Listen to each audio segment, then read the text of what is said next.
These are the new metal releases for May 31st, 2024. I divided it into two videos this week, and this is the second video. First one I already posted. I'll put a link to that in the description, and I will link it to the end screen. I have three bands. I have some thrash and death metal, some old school heavy metal, and some black metal. So let's get into this. First band I have is The Troops of Doom, and the name of the album is A Mask to the Grotesque.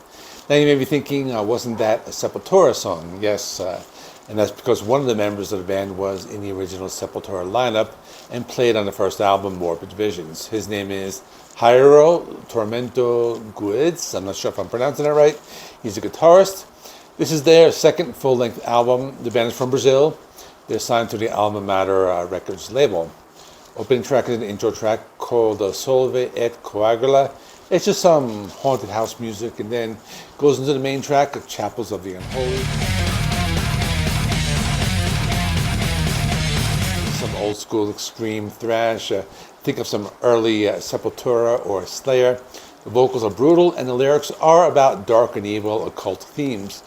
The sound mixes both thrash metal and death metal with some of the guitar riffs reminiscent of bands like Morbid Angel. Then there is Dawn of Mephisto. The song kicks off with a whirlwind of guitar riffs, followed by some traditional thrash metal chugging. I like the old school vibe of this song. You can hear the bass guitar very well on this one. The song has some fast and heavy blast beats. The guitars can also be melodic at times. The next song, Denied Divinity, was just pure thrash.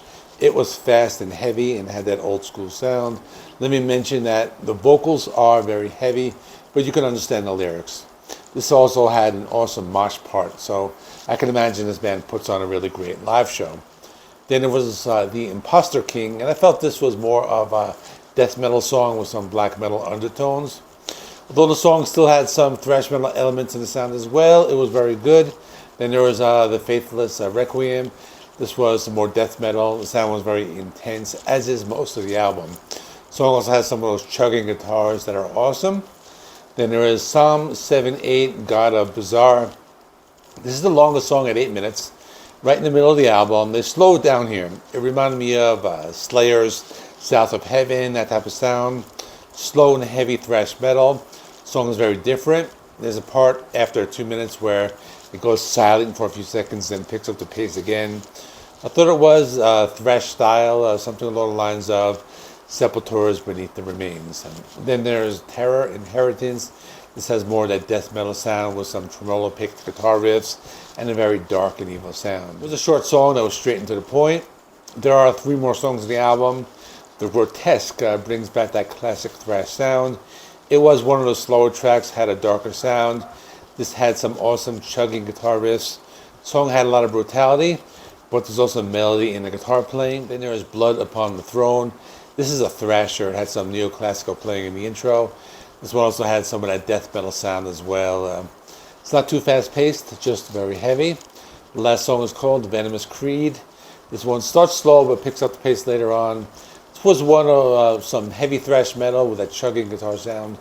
Then the second half of the song was slower with a dark and haunting outro. So the album was pretty good.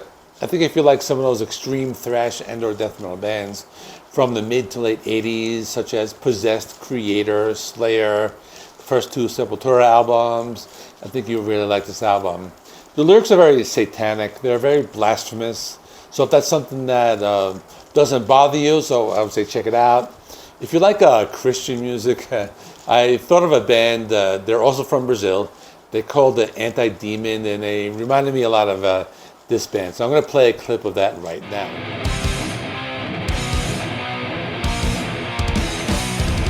Back to this album, my score is a 7.5 out of 10. It's not too original, but it captures that old school sound, so if you like it, next band I have is Cloven HOOF.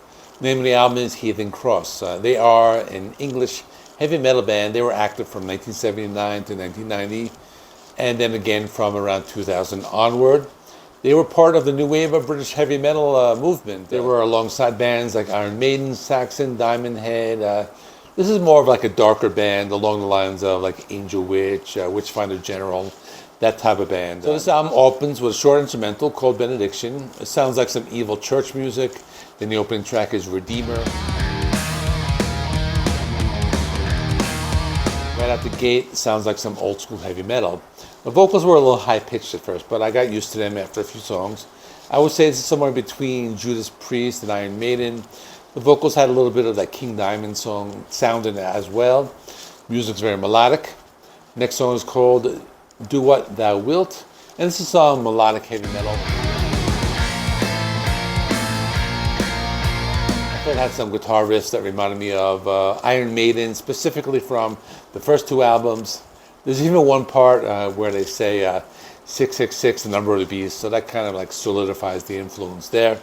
Then there was a song called Last Man Standing. This one reminded me of some heavy metal from the 80s. I'm thinking of some of those like sleaze rock bands like LA Guns or some early Motley Crue. A little different, but it was still pretty cool. The song was melodic, and they have some heavy metal guitars and keyboards in the background. Some of the guitar playing was really good, actually. Then there was a song called Darkest Before Dawn. This one sounded a lot like Iron Maiden from the 80s, especially with the guitars in the first part of the song and the galloping sound during the verses. Although the vocals did not sound anything like Bruce Dickinson. I like the guitar solos. They sound like they came from the metal scene of the 80s. At about halfway through the album is a song called Vendetta. This is some more melodic heavy metal. I thought it was a little darker. They still have some of those cliches in the lyric. At one point they say, killing is my business. Then later they say, don't get mad, get even. I think it's a Motley Crue song. Maybe I'm thinking of a different song. But I can't criticize this band because they have been playing longer than most of these bands I've mentioned. So I'm just saying that they like to add in a lot of these little classic heavy metal references in their music. Then there are 4 more songs in the album. Next one is called Curse of the Gypsy. This one's slower and darker. It's the first time in the album where you hear some clean guitars. I would call it a heavy metal ballad, but like the old school ones, like Judas Priest's Beyond the Realms of Death, like that type of one, as opposed to the acoustic love songs of the 80s with hair bands. It's not one of those. This is about burning witches and, stuff from classic heavy metal bands. There are 3 more songs in the album. The next one is Frost and Fire. This is just some straightforward heavy metal. I thought the guitar solo was very melodic. The songs had some cleaner parts in the second half.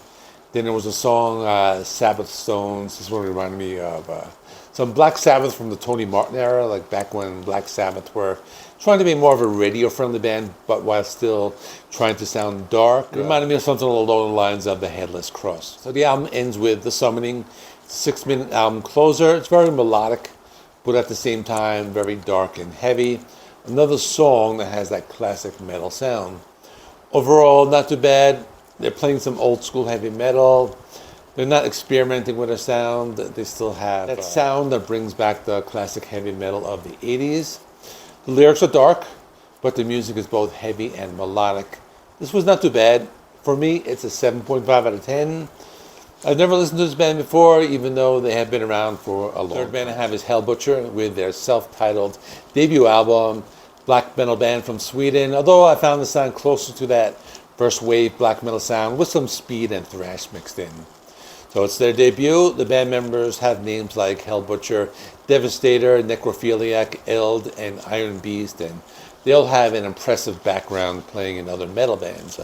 The album has 8 songs. It's only 33 minutes long. The opening track is The Sword of Wrath.